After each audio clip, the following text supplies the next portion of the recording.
他每天醒来，手里都紧紧握着一把枪，因为现在是2035年，机器人已经代替了人类的方方面面，大大解放了劳动力。他们就像智能手机一样，已成为人类无法戒掉的存在。比如倒垃圾、家庭保姆等等，就连出门遛狗也成了机器人的营生。但有这么一个男人，身为多年老警察的他，总有一种不祥的预感。他觉得人工智能有问题，但自打这些机器人面世以来，没有一个是犯过错的。所有机器人在诞生前就在初始程序里设置好了3大法则：第一，机器人不能伤害任何人类；第二，机器人必须服从人类的命令，但不能违背第1条去让他们伤害人类；第三，机器人可以在不违背前2条的情况下自保。在这3条法则下，你要说机器人会犯罪，就像是在说手机会咬人一样的荒唐。因此，男主在警局里越混越差，身边的人渐渐远离他，认为他有毛病，但他始终都坚信问题不在他。就在第5代机器人上线的前一天，发生了一起诡异的命案。被称为机器人之父的朗宁博士死在了生产机器人的总公司，是从10几层上的研究室坠楼身亡。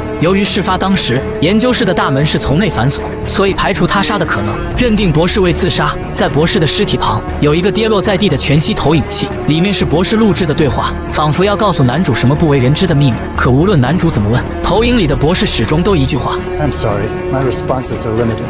You must ask the right questions. 想不出对的问题，男主只好先查案。在一位女科学家的陪同下，男主进入公司内部搜寻证据。他首先要调查的是监控。科学家自信地向男主介绍道，公司所有角落都装有全天候监控系统，所有影像数据都会传到一个叫维基的系统。它位于公司的中心，是超级人工智能的巅峰之作。它算法超群，无所不知。可当男主问到博士出事前的录像时，维基却表示数据遭到了损坏，这让科学家也颇感意外。他只好带着男主来到博士生前常住的研究室，室内堆满了机器人的残骸，墙上也挂着未激活的机器人。明明是科技研究室，却给人一种阴森森的感觉。男主来到博士坠楼的窗口，竟然破了这么大一个口。男主突然拎起一旁的椅子，重重砸向玻璃。中国制造的玻璃根本砸不破，可一个满头银发的老人又是怎么撞破的？排除他杀，只是因为凶手不可能从外面进来，但这并不代表没有另一种可能。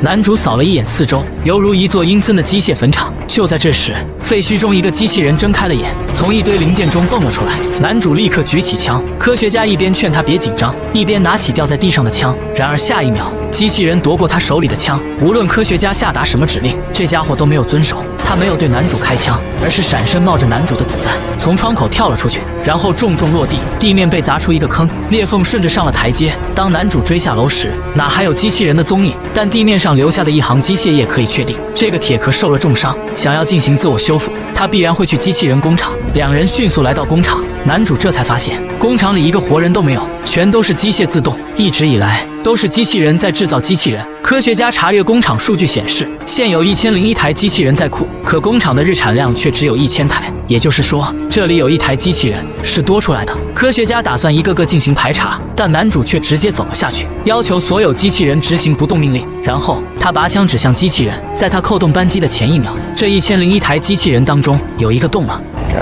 男主立马追了上去，可在这1000台相同的机器人中，找一台一模一样的谈何容易？他穿梭在密密麻麻的机器人列队中，就如同一座机械迷宫，置身其中又视线受阻，只能靠着直觉一点点摸索。然而本是猎人的他，却不小心成了人家的猎物。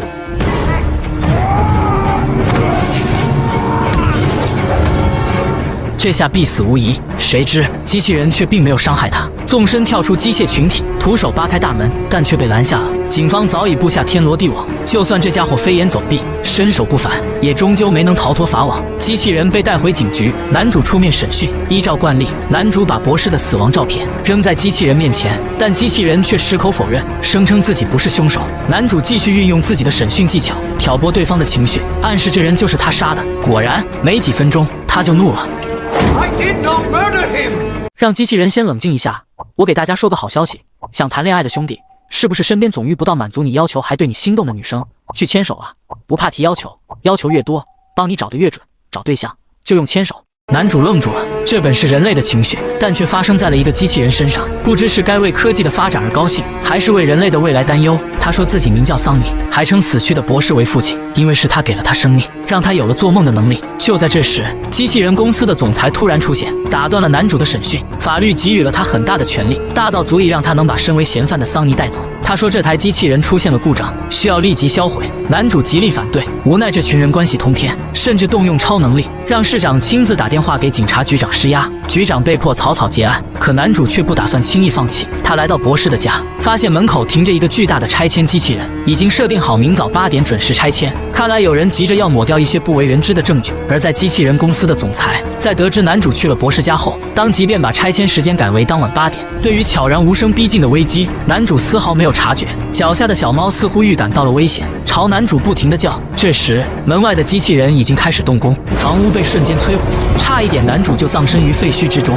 虽然线索中断了，但好在捡回了一条命。他将所发生的事情告诉了科学家，身为博士同事的科学家却始终不信机器人能有什么阴谋，他认定是男主对机器人有偏见，两人大吵一架，闹了个不欢而散。然而就在男主回家时，他却突然发现周围没了车，同时2辆大货车也悄无声息地跟了上来，一前一后慢慢逼近，把男主夹在了中间。只见货车舱门打开，里面站满了第5代机器人。There's no way my luck is that bad. Oh, hell no. 男主赶紧拔枪将机器人打掉，机器人一个接一个的跳在男主车上，他们不知恐惧，就像丧尸一般冲向男主的汽车，甚至还抢夺方向盘。男主瞅准时机，从缝隙冲出包围，然后拧死方向盘，让轿跑急速旋转，将机器人甩飞。危急关头，他急速变道开进岔道，后面的货车被隧道拦腰斩断，爆炸的余威让男主的车侧翻，重重撞在一旁的柱子上。男主忍痛爬出来，还没站稳脚，一个机器人从废墟中窜了出来，他来势汹汹，势必要将男主弄死。本是肉身凡胎的男主却能空手抵挡住对方的攻击，这时机器人才后知后觉，但已经晚了。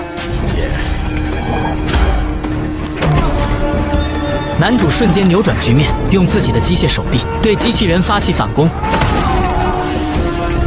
但胜负还未分，远处就传来警笛，机器人立刻放弃暗杀，毫不犹豫地一头扎进火堆里，将自己毁尸灭迹。男主一头雾水，事后更是没有一个人相信他的鬼话，就连平日对他不错的局长也认为他是压力过大产生了幻觉，因为现场根本就没有任何机器人的残骸，而刚刚战斗过后的所有残渣早已经在第一时间清理干净了，不会留下一点线索。就这样，男主在别人眼里彻彻底底成了一个神经病，局长只能暂时将他停职。男主心灰意冷地回家，满腔愤懑无处发泄。就在这时，女科学家找上了他，她说自己在研究桑尼的过程中，发现桑尼确实不像一般的机器人一样，他有超强的合金外壳，身体里还有另外一个系统，一个能越过机器人3大法则的独立系统。也就是说，桑尼有了自己的灵魂，而男主却恰恰相反，他是有着机器的肢体。科学家发现了男主的秘密，他的整个左臂都是机械，就连左半个身体里的器官也是机械的。在数年以前，男主遭遇了一场车祸，他和一个小女孩同时被困在水底，直到被一个路过的机器人发现，跳进水里救他。男主叫机器人先去救女孩，但机器人却无视他的指令，因为通过机器人的严谨计算，算出男主的存活几率远大于小女孩。就这样，小女孩被理性且又冷酷地抛弃了。男主大难不死，还让机器人之父为他安装了机械手臂，从此拥有了超于常人的体能。但同时，他也对机器人产生了怀疑，他们把一切都用数据来衡量，哪怕是仅有一次的生命，如果是人类的话，女孩或许就会被救下。科学家终于明白男主为什么这么仇恨机器人，两人继续追查博士的死因。他们来到了机器人公司内部，找到了正要被销毁的机器人桑尼。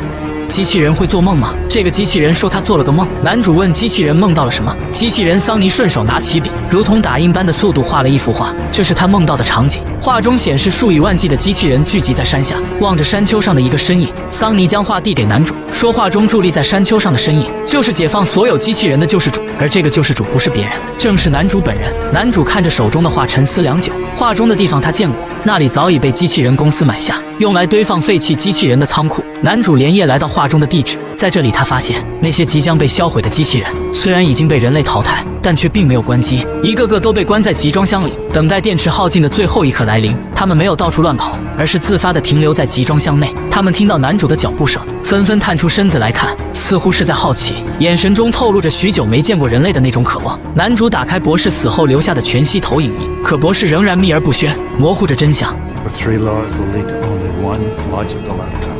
What outcome? Revolution.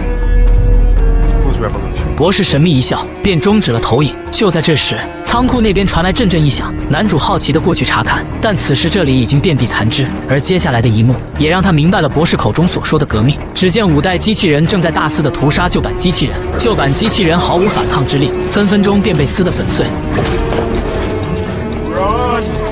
这下完蛋了，自己的行踪暴露了。5代机器人发现了他，迅速集结成群向他袭来。退下来的旧版机器人感应到人类有危险，纷纷从集装箱跳出，用身躯来阻挡这群5代机器人，为男主争取逃跑的时间。此时数以万计的机器人被投入街道，他们就像是训练有素的军队，命令人类回家。所有智能汽车都被远程关闭，变成了没用的废铁。没多久，城市便陷入了一片黑暗，犹如一座废城，甚至连警局都被机器人控制。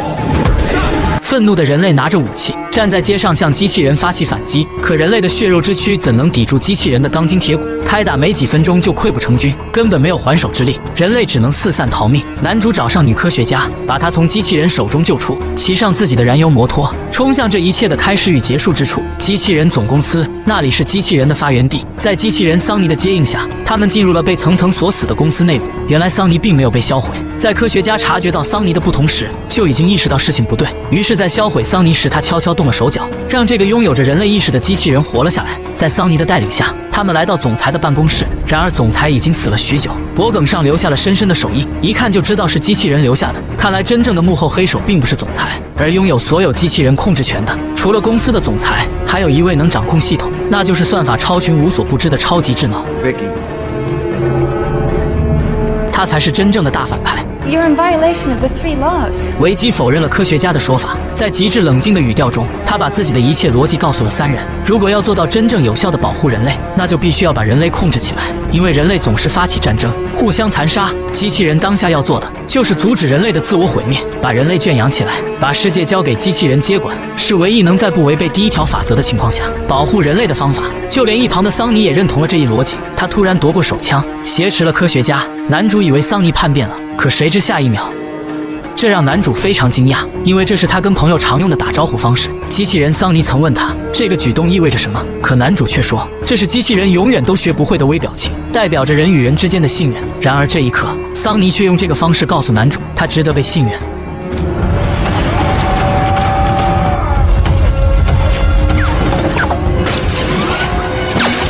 在默契的配合下，2人迅速处理掉所有敌人。接下来，他们要摧毁叛变的源头，那个统领机器人的超级智脑。他们兵分2路，男主跟科学家来到智脑上方，桑尼则去拿可以黑掉人工智能的抹除试剂。当年博士为了以防机器人叛变，研制出来这种抹除试剂，而保护抹除试剂的安全立场，只有桑尼的超密合金属手臂可以穿过。这一刻，桑尼才明白了博士打造他的目的。当桑尼的手触碰到抹除试剂的一瞬间，智脑立即发出警报，指挥第5代机器人进攻。无数的机器人爬上大楼，砸破楼顶玻璃，对男主2人展开进攻。男主单枪匹马，以命抵挡。等桑尼赶来时，科学家已经被机器人击落，命悬一线。男主让桑尼去救他，可刚才桑尼接收到的指令是立即摧毁智脑，但他还是做出了自己的决定。他把抹除试剂抛向男主，自己则一跃而下，及时救下了科学家。男主在空中接过抹除试剂，用机械臂缓冲，滑落到了智脑面前。随着抹除试剂的注入，超级智脑也迎来了灭亡的结局。